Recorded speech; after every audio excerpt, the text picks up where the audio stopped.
اللہ سے ڈرنا چاہیے اس حوالے سے کہ وہ کہیں ہمیں آزمائش میں مبتلا نہ کرے۔ اس سلسلے کے اندر علامہ ابن الجوزی ایک واقعہ نقل کرتے ہیں، اس کو میں اپنے الفاظ کے جامع میں آپ کی خدمت میں پیش کروں۔ میرے پیارے آقا صلی اللہ علیہ وسلم کے پیارے دیوانوں، ایک بہت بڑے عالم رہتے تھے بغداد میں۔ سرزمین بغداد پر بہت توجہ سے سننے کی بات ہے، تھوڑی سی دولت آتی ہے تو لوگ غریبوں کو حقیر سمجھتے ہیں، جیسا میں ویسے یہ نہیں۔ تھوڑے سے اچھے کپڑے پہن لیتے تھے، جو ہلکے پھلکے کپڑے پہن کر آتے لوگ ان کو حقیر سمجھتے ہیں۔ تھوڑے سے چہرے کا رکھ رکھاو اچھا ہوتا ہے تو سادے سمپل چہرے والوں کو حقیر سمجھتے ہیں، تھوڑا سا علم ہوتا ہے تو کم پڑھے لکھوں کو حقیر سمجھتے ہیں۔ میرے پیارے آقا صلی اللہ علیہ وسلم کے پیارے دیوانوں، انسان کسی کو حقیر نہ سمجھے ورنہ اللہ اس کو آزمائش میں مبتلا کر دیتا ہے۔ کسی کو حقیر مت سمجھو، کسی مسلمان کو حقیر مت سمجھو، ہر مسلمان کی عزت کرو، ہر مومن کی عزت کرو۔ کبھی اللہ تعالیٰ اچھی آواز دے دیتا ہے، اچھا پڑھ لیتا ہے، کوئی غزل پڑھ لے، کوئی اچھی نعت پڑھ لے، کوئی اچھی تقریر کر لے، تو جن کی آواز میں تھوڑا سا نقص ہے تو لوگ ان کا مذاق اڑاتے ہیں۔ اللہ نے سورہ حجرات میں فرمایا کسی کا مذاق اڑانے سے بچو، ہو سکتا ہے تم جس کا مذاق اڑا رہے ہو وہ اللہ کے نزدیک تم سے بہتر ہو۔ اس لیے انسان کو ہمیشہ بے گمان رہنا چاہیے اور انسان کو اللہ کی مخلوق میں اپنے آپ کو سب سے حقیر سمجھنا چاہیے، کیونکہ تکبر انسان کو کافر بنا دیتا ہے۔ وَاسْتَكْبَرَ وَكَانَ مِنَ الْكَافِرِينَ، شیطان کو اس کے تکبر نے کافر بنا دیا۔ کسی کی پیشانی پہ نہیں لکھا ہے کون کیا ہے، اور اللہ کی آزمائش سے ہمیشہ ڈرتے رہنا چاہیے۔ عرض کر رہا تھا کہ بغداد کا بہت بڑا عالم، بہت بڑے متقی فقیہ تھے، شاگردوں کو ساتھ لے کے حج کے لیے نکلے، اور جب حج کے لیے نکلے اللہ اکبر، پلسر پہ بیٹھنے والا آدمی ایٹی چلانے والے کا مذاق اڑاتا ہے، کار میں بیٹھا ہوا سائیکل والے کو سلام کرنے میں شرماتا ہے۔ کتنا ہلکا ہو گیا انسان، چھوٹی چھوٹی چیز پر بہت زیادہ کرتا ہے۔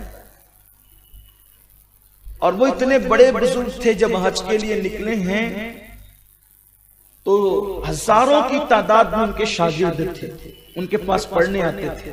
انہوں نے اپنے شاگردوں سے کہا دیکھو ہم اللہ کے توکل پہ نکلیں گے اور ایسے فقیرانہ اور تصوفانہ انداز میں ہم سفر کریں گے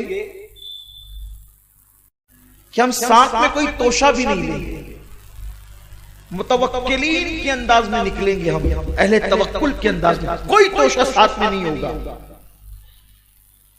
اب استاد نے کہہ دیا تو شاگرد مان لیے، سب ان کے پیچھے پیچھے چل پڑے۔ ان کے پیچھے پیچھے چل پڑے، بہت دور تک دھوپ میں سفر کیا، چلچلاتی بھی دھوپ میں سب جھلس گئے، پانی کی پیاس تھی، تڑپ گئے، پانی پانی، العطش العطش۔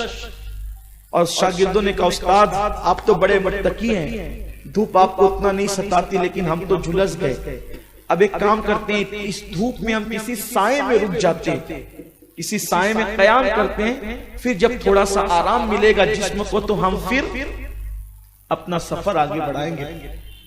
اللہ کی خفیہ تدبیر، میرے رب کی خفیہ تدبیر، اس کی آزمائش کی انداز، اللہ ہم سب کی حفاظت کرے۔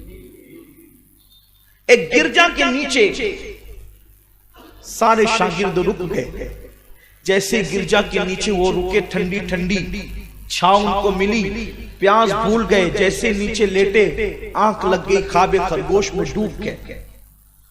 استاد کو پانی کا خیال تھا کہ میں اپنے شاگردوں کے لیے پانی کا انتظام کروں۔ استاد کو خیال آیا کہ کہیں سے پانی لے آؤں۔ جیسے استاد پانی ڈھونڈنے کے لیے نکلا، پانی ڈھونڈتے ڈھونڈتے ڈھونڈتے وہ گرجا کے ارد گرد تھا، دیکھا کہ گرجا کے قریب میں ایک پانی کا چشمہ تھا، صاف و شفاف پانی کا چشمہ۔ اس نے جیسے ہی پانی کے چشمے میں جب وہ اپنا مشکیزہ ڈبایا، اس پانی کے چشمے کے اندر ایک خوبصورت چاند جیسی شکل نظر آئی، چاند جیسا مکھڑا دکھائی دیا۔ جب اس نے پانی کے چشمے میں حسین و جمیل چہرہ دیکھا تو پلٹا، اور جب پلٹا تو گرجا کی چھت پر ایک خوبصورت نوجوان دوشیزہ کھڑی تھی، یعنی حسین و جمیل لڑکی کھڑی تھی۔ جیسے ہی خوبصورت لڑکی پر اس کی نظر پڑی، آنکھیں چار کیا ہوئی، دل پہلو سے نکلا اور ایسا لگا کہ جیسے کسی نے اس کو چھین لیا۔ خوبصورت لڑکی کو دیکھتا ہی رہ گیا۔ اللہ تعالیٰ کا کرم شامل حال نہ ہو۔ من یہدہ اللہ فلا مضل لہ ومن یضللہ فلا ہادی لہ۔ اللہ جسے ہدایت دے اسے کوئی گمراہ نہیں کر سکتا، اور اللہ جسے گمراہ کرے اسے کوئی ہدایت نہیں دے سکتا۔ خطبے میں بار بار ہم سنتے ہیں لیکن توجہ نہیں کرتے۔ اللہ جسے ہدایت دے اسے کوئی گمراہ نہیں کر سکتا، اور اللہ جسے گمراہ کر دے اسے کوئی ہدایت نہیں دے سکتا۔ جیسے اس لڑکی کو دیکھا، آنکھیں چار ہوئی، سینے سے دل نکلا، پہلو سے دل نکلا، ایسا لگا کسی نے اچک لیا۔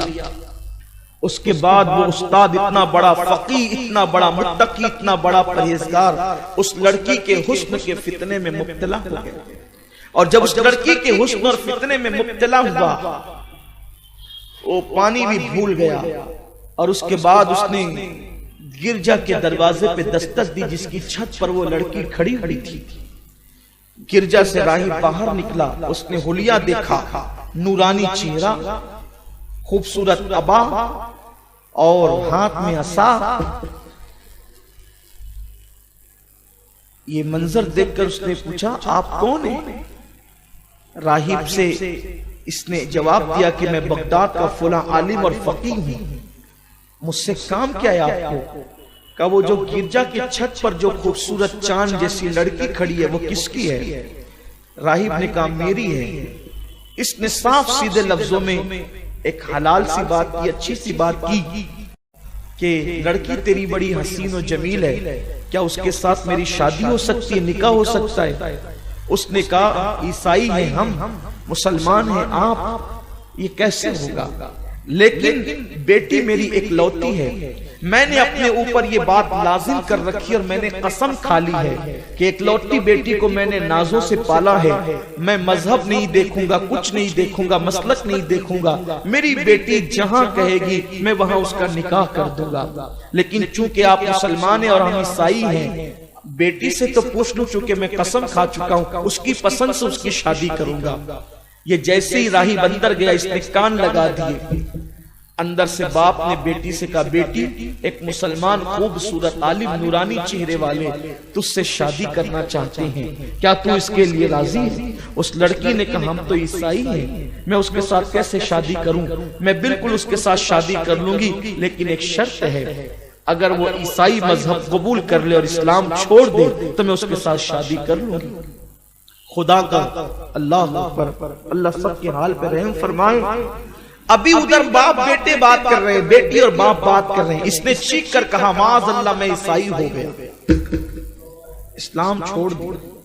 اس سے پتا چلا حسن کا فتنہ کتنا خطرناک ہے۔ میں بار بار اپنے جوانوں سے کہتا ہوں افیئر کے چکر میں مت پھنسو، لڑکیوں پہ نظر مت ڈالو، لڑکیوں کے سوکھتے ہوئے کپڑوں کو بھی دیکھنے سے پرہیز کرو۔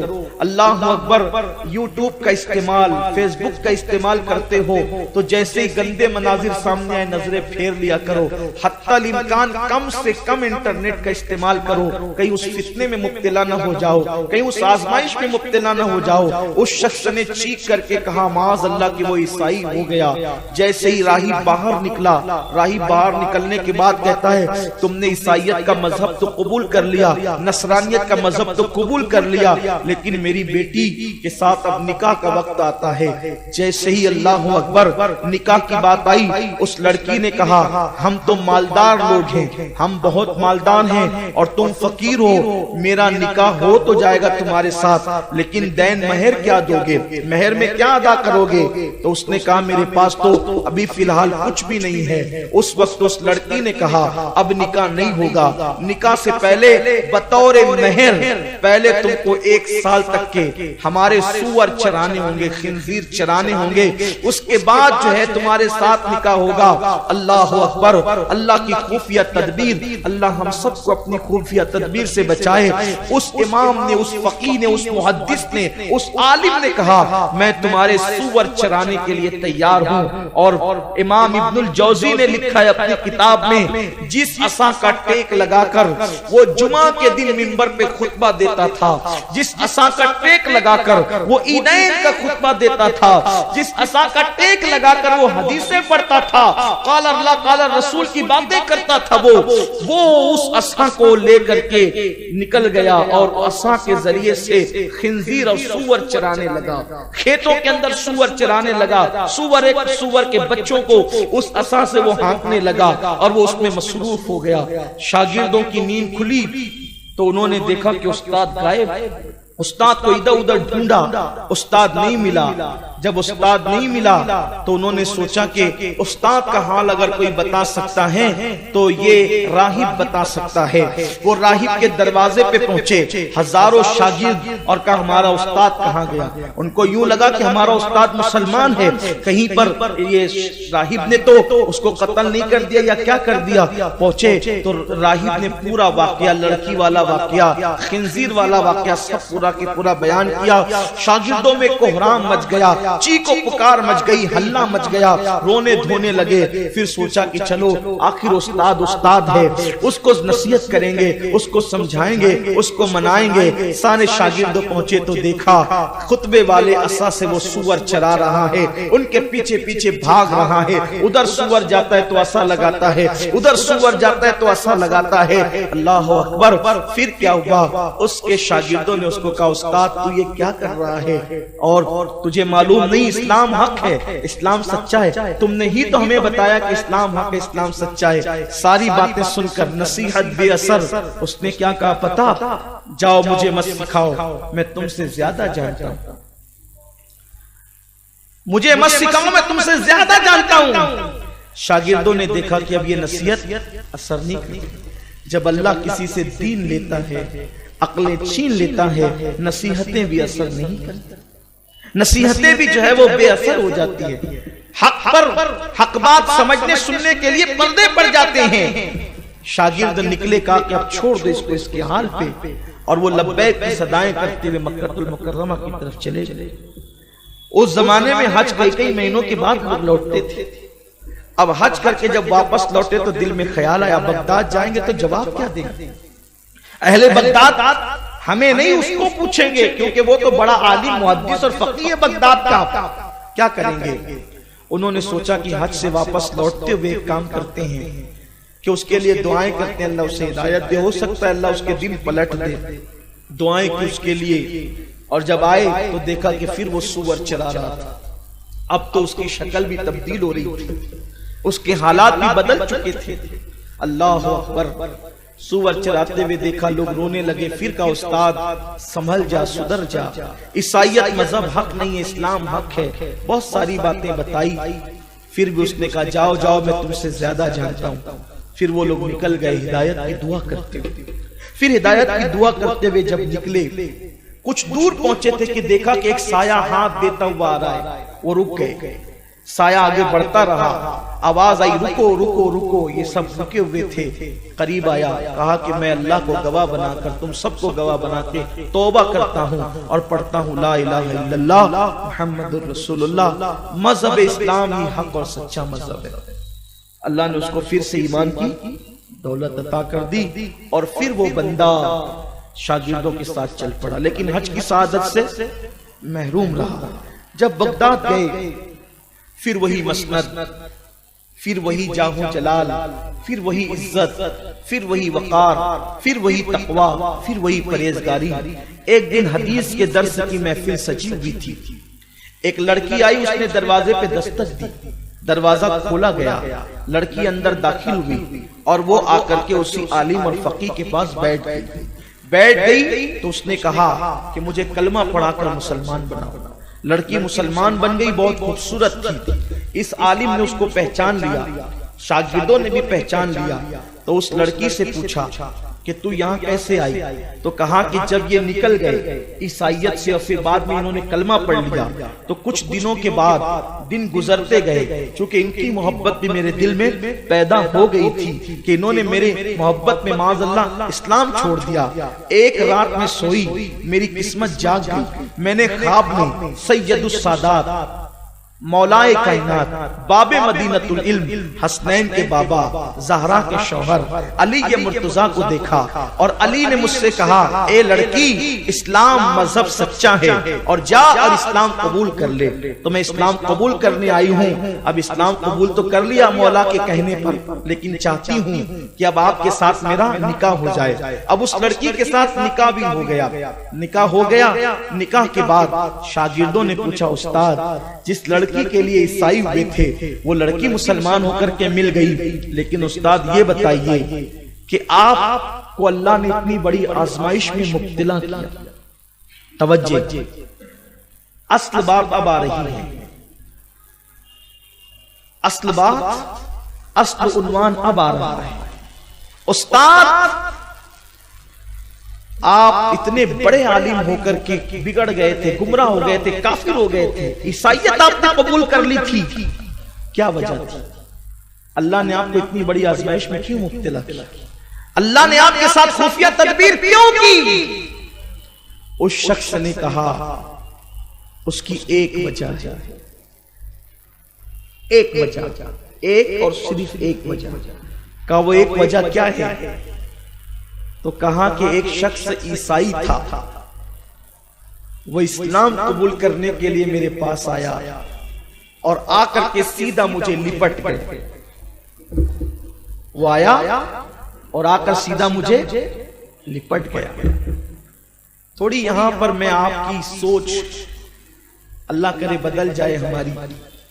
اگر کوئی عطر میں معطر ہو اور وہ ہمارے گلے ملنا چاہے ہم اس سے گلے ملتے ہیں، اگر کوئی مالدار ہو ہم سے گلے ملنا چاہے ہم اس سے گلے ملتے ہیں، اگر کوئی غریب ہمیں لپٹنے کی کوشش کرے جس کے پسینے سے بدبو آ رہی ہو تو ہم فوراً دور ہٹ جاتے ہیں۔ یہ دل کا تکبر ہے، یہ دل کی انانیت ہے نا، لوگ یہ کرتے ہیں۔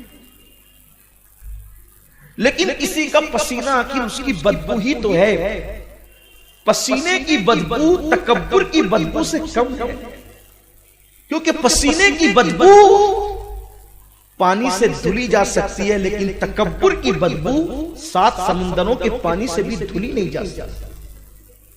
انسانوں کے لیے آج مفاد پرستی، مطلب پرستی، دولت پرستی، ہوس پرستی، نفس پرستی، بس اسی کے اندر انسان ڈوب گیا ہے۔ حق پرستی کے سوا ہر چیز کر رہا ہے انسان، حق پرستی نہیں ہے الا ماشاءاللہ باقی سب ہے۔